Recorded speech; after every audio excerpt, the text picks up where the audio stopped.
We have now a great pleasure to start this seminar of Alex. So Alex is responsible for producing nice movies, films for YouTube, and today he will be the hero of his own film, like the producer and the main actor of the movie. So he will tell us about resource-theoretic approach to the thermodynamic era of time.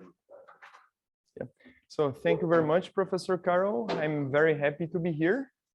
Today, I'm going to talk about a work which has been done in collaboration with people that all of you already know, Jakub Czarkowski, Kamil Korzekwa, and Karol Rzeczkowski. And the way that I divided my presentation is mainly in three parts. So first of all, I'm going to tell you a few words about what is the thermodynamic era of time and the problem that I'm interested. And to understand the problem that I'm interested, we have to go to the approach that I will choose to describe this problem and to solve this question. Then I will show my results. After this, I will conclude my seminar by summarizing everything and presenting some questions and follows up about this project. So let me start my talk by recalling you that the second law of thermodynamics imposes a fundamental asymmetry in the flow of events. This means that the evolution of a given system, which is constrained by the laws of thermodynamics, naturally encodes some sort of ordering among the space of states. And the reason why is very simple, although the solution of this puzzle took many years to be solved. And the reason is because entropy has to grow, and this ordering among the space of state was later called by thermodynamic era of time. And in classical thermodynamics, we know a lot of examples. Heat always flows from the hot to the cold. The free expansion of a gas encodes some certain direction on time. So basically, to make it simple and summarize what I'm saying here, we know that system involves do operations. So these operations which encodes this structure of thermodynamic era of time, I'm going to give you a name for it. I'm going to call them by thermal operations. So every time that I say thermal operations, I will be referring to systems which involves under the laws of thermodynamics. And later I'm going to define it properly. So basically, I could say that thermal operations encode the structure of the thermodynamic of time. Then one can ask how we can study the thermodynamic era of time for quantum states. So basically, the idea of this talk is to explore for some set of states that I will present in the following slides. And basically, when I say how one can study the structure of thermodynamic of time, one can ask the following question. Knowing that you know the initial state, what one can say about its past and future? Future in the sense that the set of states that is achievable via thermal operations, and the past, like the set of states that could achieve your initial state. In other words, is it possible to obtain some set of sufficient and necessary conditions to tell whether a given state is in the past or in the future of some initial state? And as in classical thermodynamics, this ordering is not a total ordering, meaning that there will be elements there which is incomparable, as we will see. So the idea then is to try to characterize and provide with the set of necessary and sufficient conditions. So the way that we are going to proceed is in the following way. So initially, let's say that I have some initial state. This initial state, I will call it by present state, and it is described by some probability vector P. So it's a classical state. It's a, so, yeah, so far I didn't impose any restriction so far, but I will impose in 3 slides. So, but yes, a spoiler, it's a classical state. So initially we have some initial state, which is called by present state, and it's denoted by P. Then we will define as the future thermal cone of P all the states that you can go from P via thermal operations. Similarly, the set of states that can achieve P via thermal operation will be defined its past thermal cone of P. And then as I said, and as we will see, this ordering is not total, meaning that there will be states that neither you can achieve from P nor can achieve P. And this region and this cone will be called by incomparable cone of P. And the composition of past, incomparable, and future I will call simply by thermal cone. As I said, this question will be answered through a special class of quantum states. Those will be finite dimensional systems with dimension d, and those will be the ones which commute with its Hamiltonian. So they are energy-incoherent states, and they are completely described by a probability vector, a vector of populations. And probability vectors, we already know how to deal. We know that in this case, the space of states is the probability simplex, and that the most general evolution of a probability distribution is accomplished by some stochastic matrix. Stochastic matrix are matrix where its elements is non-negatives and the row sums to 1 due to the conservation of probability. And the scenario that I'm gonna be looking at is the following. Since I'm interested in the thermodynamics of my system, so initially I have some system interacting with some thermal bath at some inverse temperature beta. This thermal bath is described by some Gibbs distribution. And now it's the moment of choosing which framework to describe the thermodynamic of this small system I should stick. And I'm gonna follow a resource-theoretic approach. This means that I have to define 3 ingredients. First, the set of free states, the set of free operations, and the monotones. Well, in this case, we know that if this initial state is interacting with this bath, and if I look to some asymptotic amount of time, I let them to interact, we know that we can always thermalize the system. So a free state in my theory will be all the states which are Gibbs state with respect to this inverse temperature. And any other state which is not in equilibrium relative to this inverse temperature is accounted as a resource. Thermodynamic transformations, those thermal operations that I'm mentioning, is defined in the following way. So initially, you have system interacting with bath. You involve both under a joint unitary. The only constraint that I will add in this joint unitary is that it is energy preserving, meaning that this joint unitary commutes with the total Hamiltonian.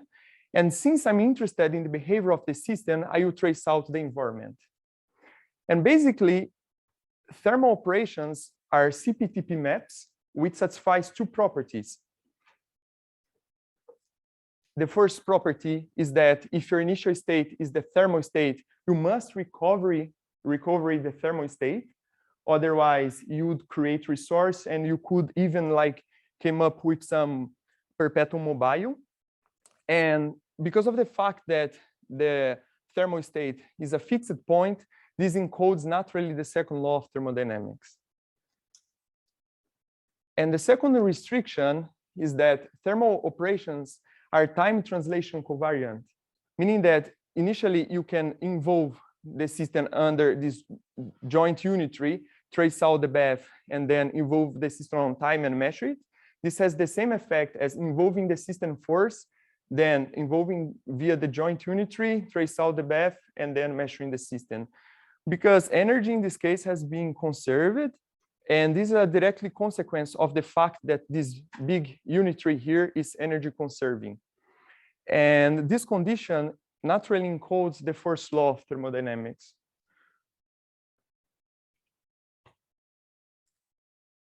The last ingredient then that I have to define is the thermodynamic monotones. Monotone is a function that quantifies the amount of resource present in a given state. Here, monotone will be a function then which maps the set of quantum states into positive real numbers. And to be a monotone, you have to satisfy 2 properties. The first property is that it's non-increasing under thermal operations.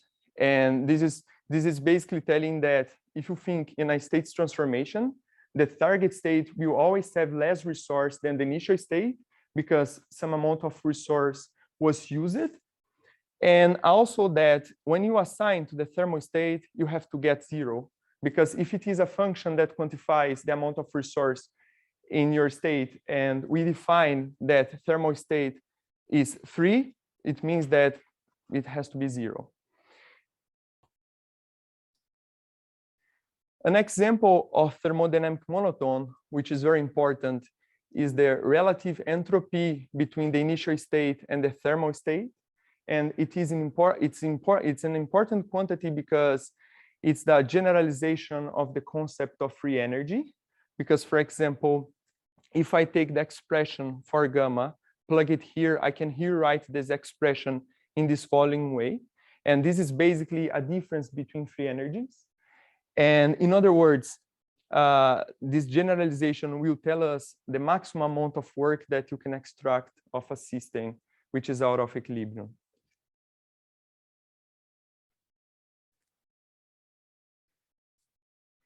So then, since we already have our framework, I should state a fundamental question in thermodynamics, which is the states transformation, meaning that imagine that you have some initial state P and some target state Q and a thermal bath that you can use.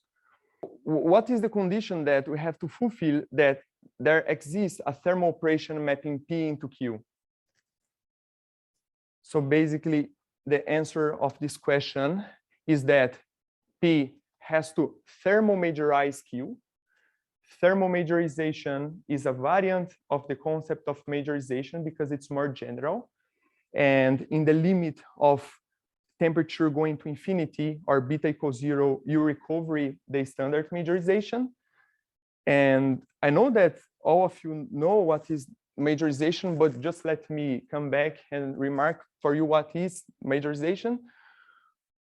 We say that a given vector P is set to majorize Q if and only if their partial sum of the vectors in non-increasing order of P is larger than the partial sum of the vector Q in non-increasing order. Equivalently, we can define a majorization curve where we define a piecewise linear function where in the y-axis we have the cumulative of the probability vector in non-increasing order, and in the x-axis I have the index k. So for example, a given initial state P majorize another target state Q if and only if the majorization curve of P is always above the majorization curve of Q. Thermal majorization is more general because instead of ordering the vectors in non-increasing order, we will order them in non-increasing order with respect to the thermal distribution. And this ordering, I will call it by beta ordering. And for example, we can also define a thermal majorization curve where now in the y-axis, I have the cumulative vector of the probability vector P, but now in non-increasing order, while in the x-axis, I have the cumulative vector of the thermal state also in non-increasing order. And one can see that thermal majorization is indeed more general than the majorization, because if beta is equal to 0 in the limit of t equal to infinity, we recover the majorization. And as majorization, thermal majorization is also a partial order. And we have 3 different situations when it's given a given vector P. There is the situation where, for example, there exists some vector T which thermomajorize the vector P, meaning that its thermal majorization curve is always above the thermal majorization curve of P. There is the situation that P majorize some other vector Q, again, meaning that its thermal majorization curve is always above the thermal majorization curve of Q. But there is also the case that neither P thermal majorize R, nor R thermal majorize P. Sorry, there's a typo here. Yes, it should be flipped. Meaning that their thermal majorization curves, they will intercept at some point. So before I move on, I think this is a good moment for questions, if you have one, because I'm gonna describe my results now, and I use all this framework that I discussed. So I have a question about this ordering. Mhm. You said you order probabilities and this y-axis and x-axis, but how can you order them separately? yeah, it's like this. For example, let's say that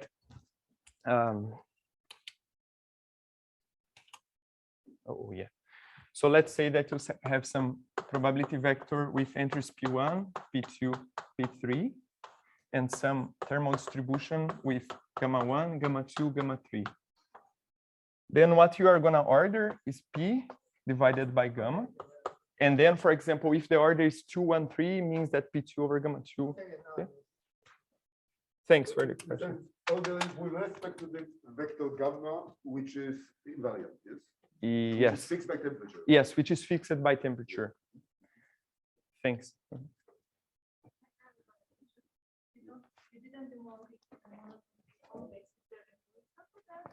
If I don't demand that thermodynamic monotones are convex,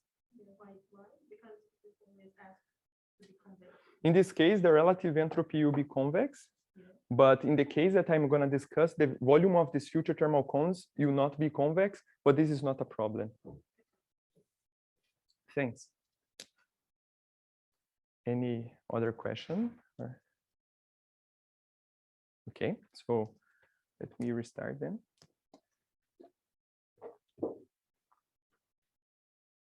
So again, so let me come back with one of my first slides. So basically, that was the statement of the problem. So basically now I can add this jargon that I defined in the past slides. So basically what we'll be looking for example, the future thermal cone lies all the set of vectors which thermomajorize the present state, while the past leaves all the vectors which thermomajorize the present state. And then here the incomparable set will be the ones that neither the initial state thermomajorize nor they thermomajorize the initial state.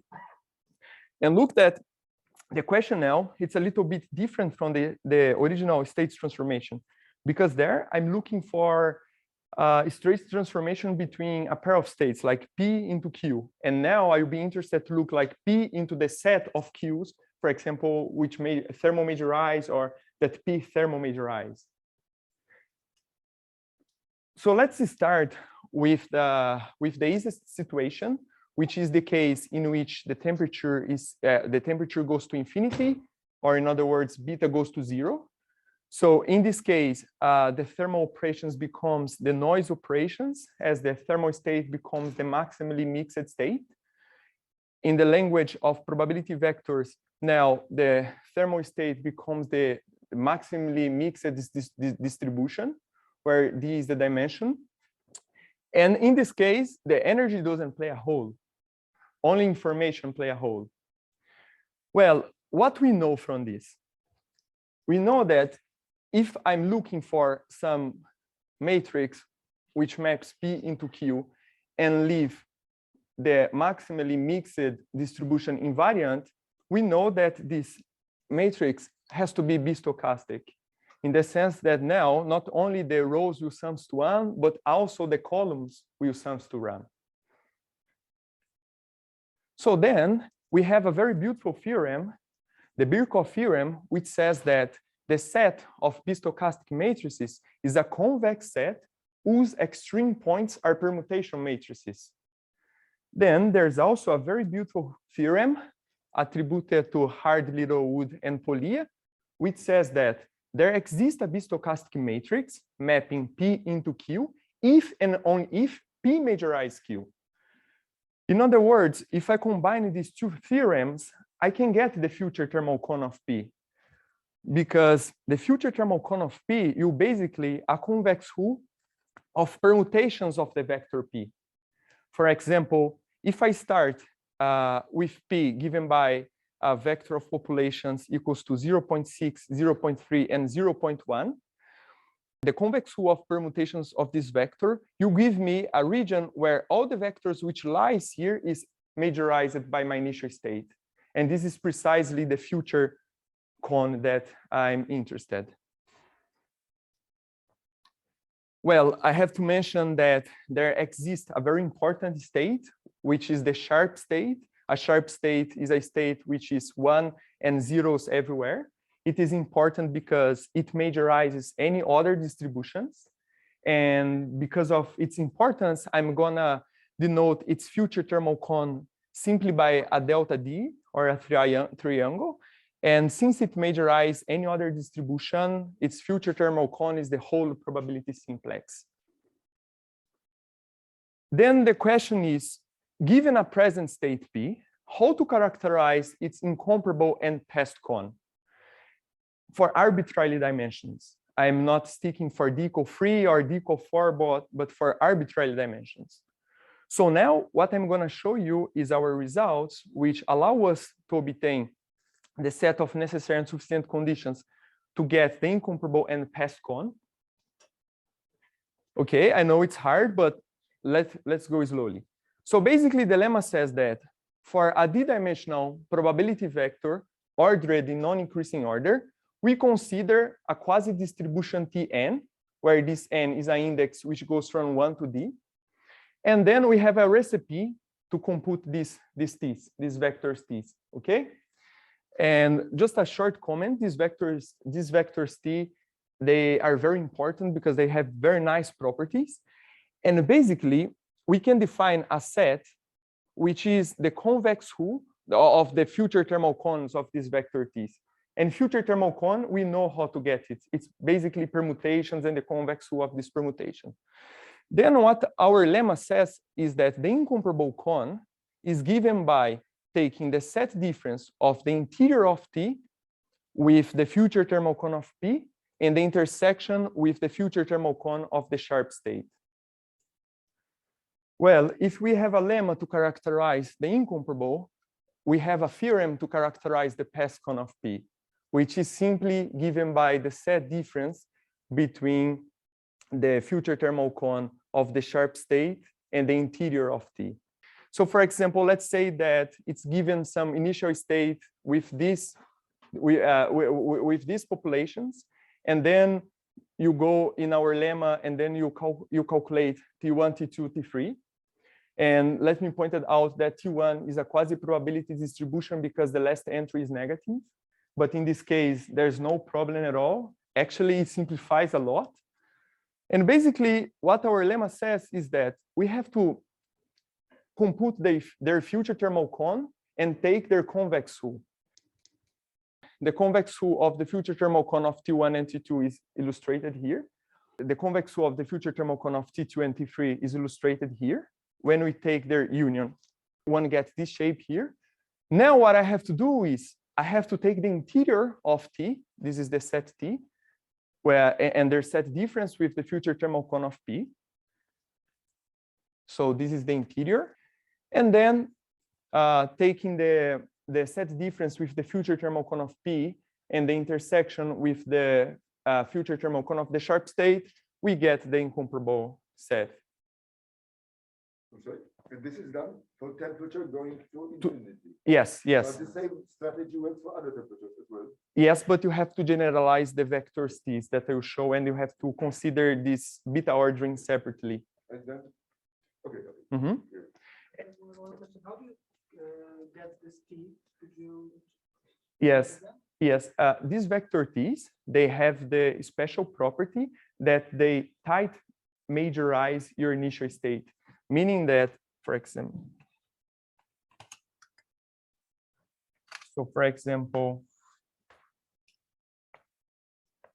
if this is the majorization of your initial state, the majorization curve, this vector t will be something which is like this. And it's tight majorized in the sense that, for example, in this first step here, they share the same slope. And then you can think that, for example, for any perturbation in the first entry that you apply for here, you make them incomparable. And the idea of this vector t is that T1 shares the same slope as in the first step, T2 here, and then T3 is this slope here, and then for any perturbation, and then you can prove, of course, that. Comment that this negative thing goes there. If you share the same slope with the first one, then you maybe have to go down. Yeah. Sorry. Yeah, because I'm plotting the project version, but it's something like this. Yeah, it's one.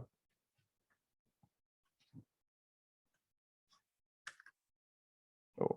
So then, if we have the lemma, by directly applying our theorem, we get this very nice reconstruction of the thermodynamic of time for this initial state, where here in blue, we have the past cone of P, in red, the incomparable cone, and in green, the future cone.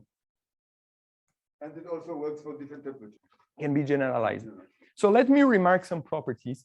The first property is that only the future is convex. Green is convex. Yeah, only the green is convex. However, if we divide the probability simplex into, in this case, 6 equal pieces, which is called bivial chambers, we can see that the past is indeed a union of d factorial, in this case, 3 factorial convex pieces, and in each chamber, the past is convex.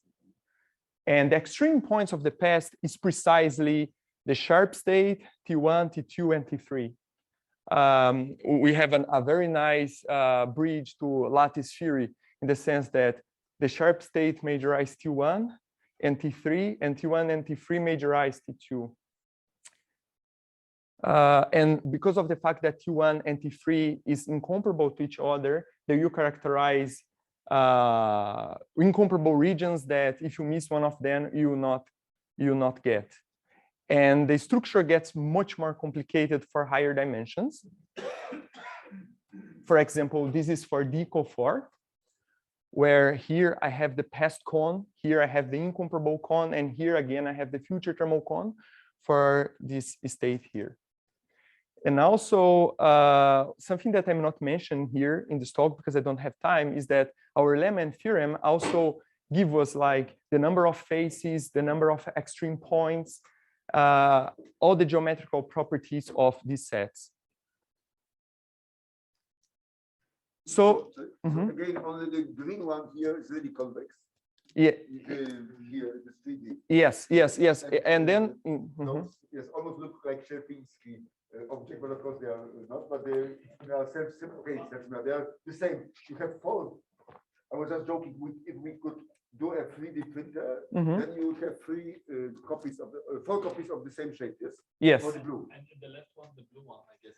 Each of those 4 were divided into 6. So yes, it will be convex. Yes, in each chamber you'll be convex. So, but to produce it, maybe it's best to have 4 pieces of the same. Yes. Yes. And the red one, because of course it's not convex, and it has holes. Yes. Yes, it has hole because the future lives inside of it. Yes, and it's their set difference. So basically, this shape is inside of this. Yeah. It's like a shell around the green one, but with some holes. Yes. So then, let us discuss now a more interesting situation and more complicated as well, which is the case in which we go beyond the infinite limit temperature, the case where beta is not equal 0 anymore. Well, if beta is not equal 0 anymore, what we know? We know that the thermal distribution is not the maximally mixed distributions. So this means that the Birkhoff theorem will not work. Yes, ignore my computer.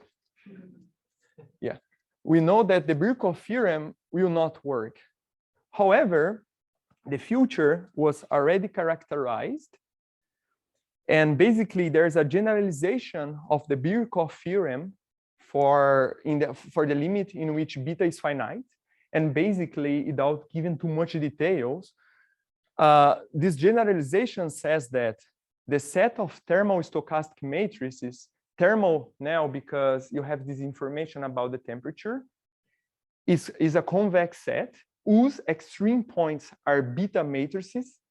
Well, I don't want to go to details and tell you what is this beta matrices, but they are generalizations of these permutation matrices in the sense that They are stochastic. Yes, they are stochastic. Yeah, they are stochastic.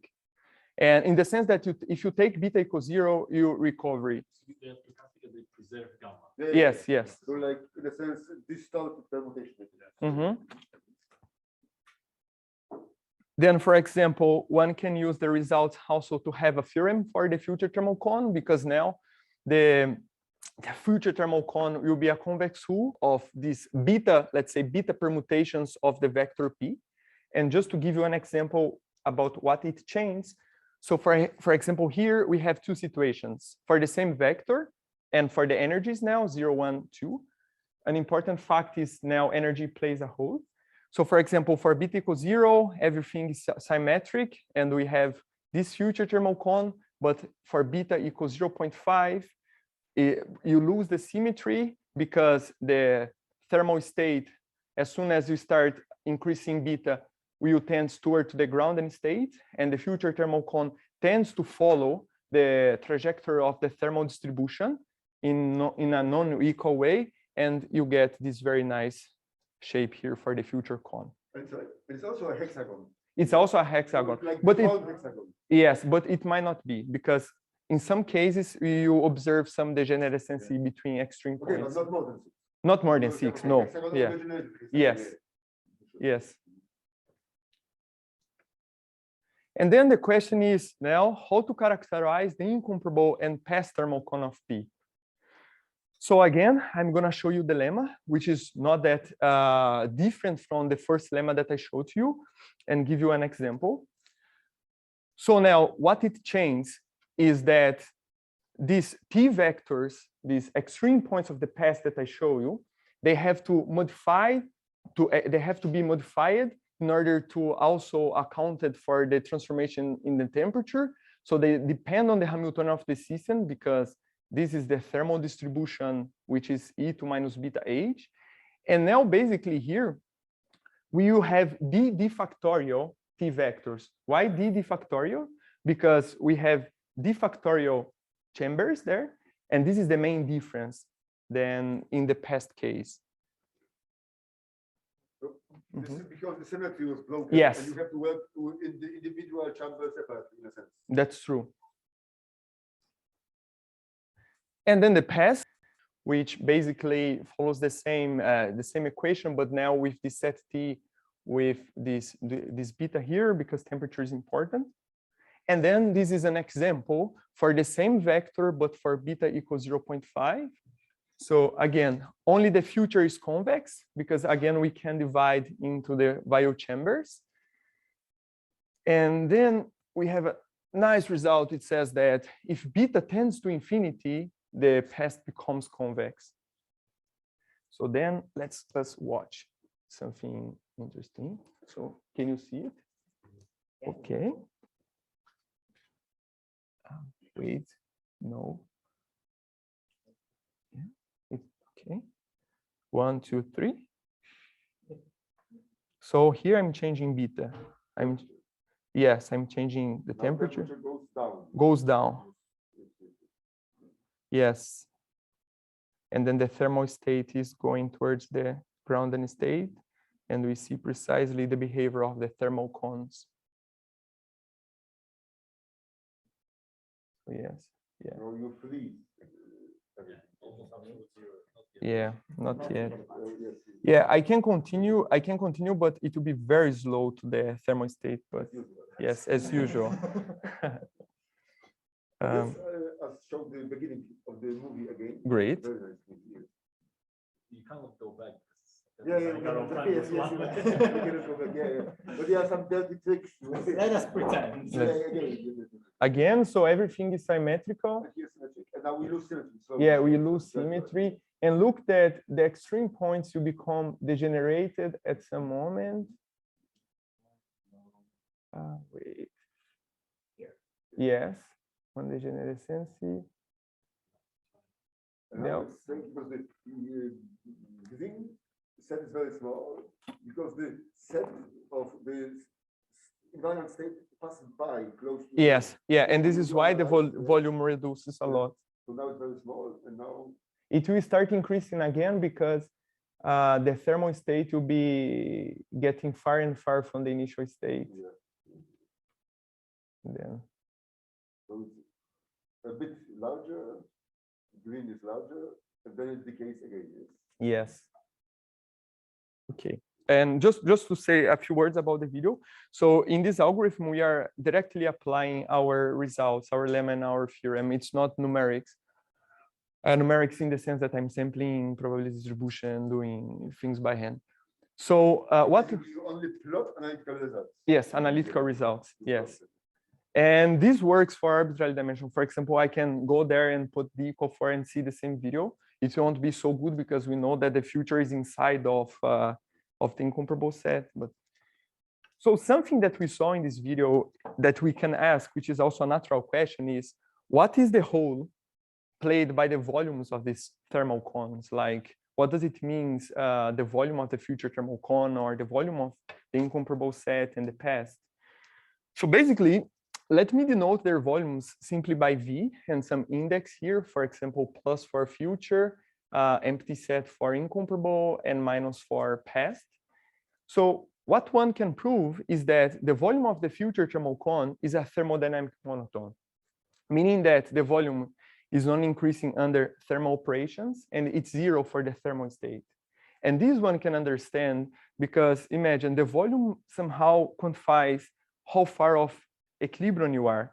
And every time that you apply a thermal operation, you are getting close to the thermal state. So this volume has to shrink. The green one. Yes, the green one. Yes, it has to shrink. And the shrink is monotone because the volume is a monotone. We're able to prove. Also that the past cone of a non-full rank state has volume 0 regarding beta. And for example, here I'm illustrating for beta equals 0, but for finite beta, we would have the same. So for example, we see that in this case, the volume of the past is concentrated in the edges. And I'm illustrating for beta equals 0 because we can easily understand this result. Because for beta equals 0, we have majorization and standard majorization. And in this case, I'm asking for vector, for example, for vectors which majorizes the initial state, which is like 1/2, 1/2, 0. So these vectors has to live in the edge, right? Because when you do their partial sum till the second index, they have to majorize. So for example, here is a plot of the volume of the future thermal cone with respect to P, where P here I parameterized as P, 1 minus P and 0, because I wanted to see how this volume behaves when you change the population. So there's a competition between the volumes of the future and the incomparable. And just to compare with the standard monotone in thermodynamics, the free energy, we see that the volume of the future thermal cone and the free energy, they somehow behave the same, but they have different convexities. And then now to end with my seminar, one can ask the following question. What are the optimal thermodynamic states? But in this case, for work extraction or to perform some thermodynamic task. From other frameworks, which is not resource theory, what you can do is to discriminate two kinds of states, passive states and active states. While passive states, the population is always unordered with the energy, active states, they are ordered with energy. And usually active states are the ones that you can extract more work because you cannot extract work from passive state. In this case, for example, for this probability distribution here, this probability distribution is passive because the largest population is with the smallest energy and so on and so forth. And if I see how its volume change with respect to beta, I see this behavior here, where this minima is connected with the fact that since the thermal state is changing, and at some point the thermal state will approach the initial state, it's when you have these minima in the volumes. And here in this inset, what I want to show is that all the passive states, they lies in this first chamber here. So then, for example, to focus in just this state, I can think about permutations of this state, because the permutations of these states will give me other active states in the vial chambers. So for example, if I take like a permutation of this state, which is 052, 012, and 036, I'm in this chamber again, and I see this behavior of the volume. And then if I do this, I observe this behavior till this point where I achieve this chamber. And this chamber is very important because here lies the maximally active states. What does it mean, maximally active state? It means that the population and the energies are completely ordered. And these states are the optimal for thermodynamic tasks. So as we see, we can also get from our framework that the volumes of the passive and the maximally active states have minimum and maximum volumes among all permutations for a given P, meaning that somehow you have a connection with other frameworks in quantum thermodynamics. And although I will not go deep in this description of the volume, you can use this information for other thermodynamic protocols. For example, a very nice question is also like, how does the volumes of the future thermal cone, the green one, behaves within the space of state? So for example, here we have these curves of isovolumes. So for example, for beta equals 0, everything is symmetrical. And for example, in this shape, in this line, in this edge, all the volumes are the same. And then as soon as we start to change beta, we see that this symmetry is being lost. Okay, to finish my talk, let me just briefly summarize what I said. I said that thermal cones, as we saw, induce an ordering along the thermodynamic arc of time. We were able to obtain the set of necessary and sufficient conditions to characterize the incomparable and past cone for any regime of temperature.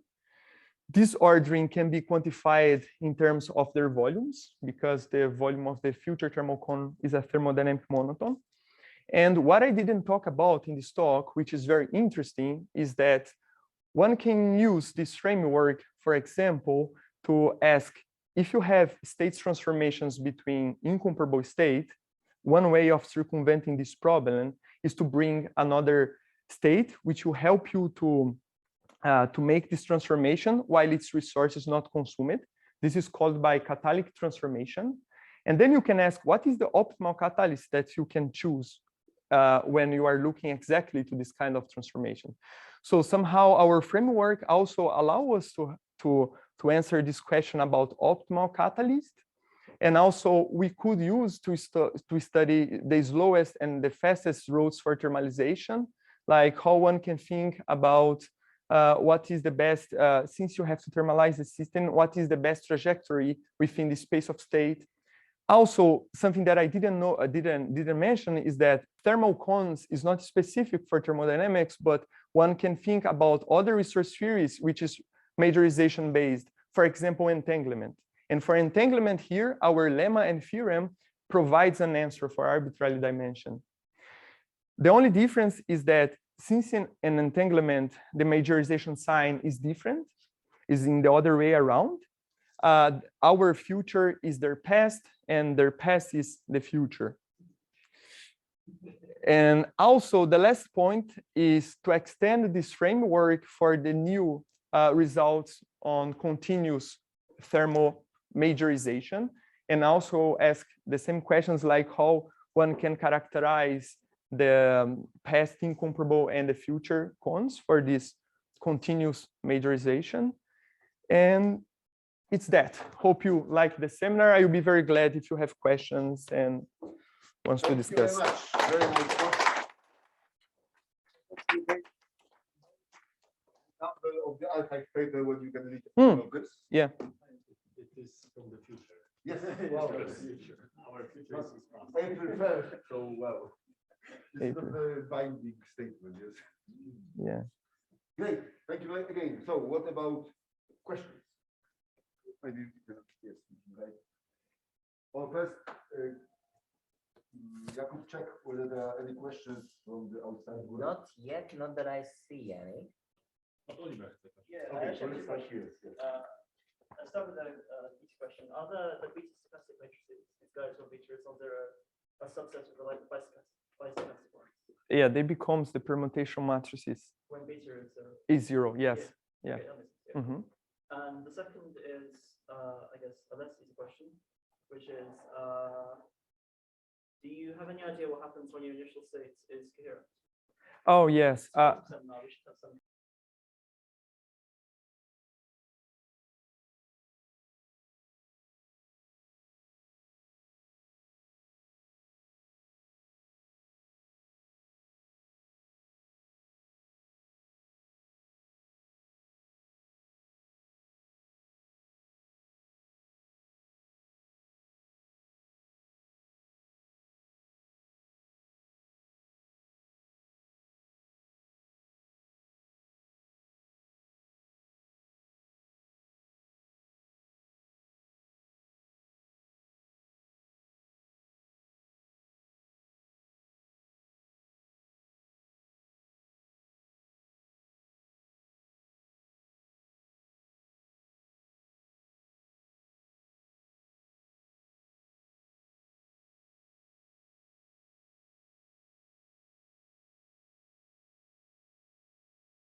The set of necessary and sufficient conditions were derived only for the qubit case, but for larger dimensions, it's an open problem.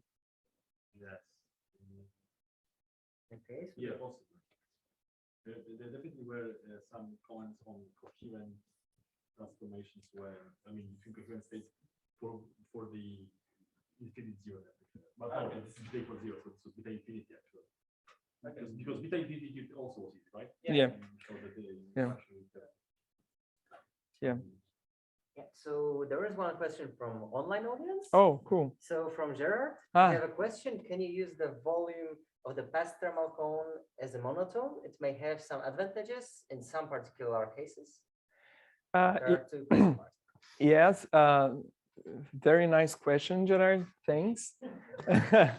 And yes, indeed, for example, in this optimal catalyst that I was telling and these roles for thermalization that I was mentioning, indeed, I was using the volume of the past thermal cone for finding these roads. So they play a role because you can think, oh, how I can minimize these for some thermodynamic protocol.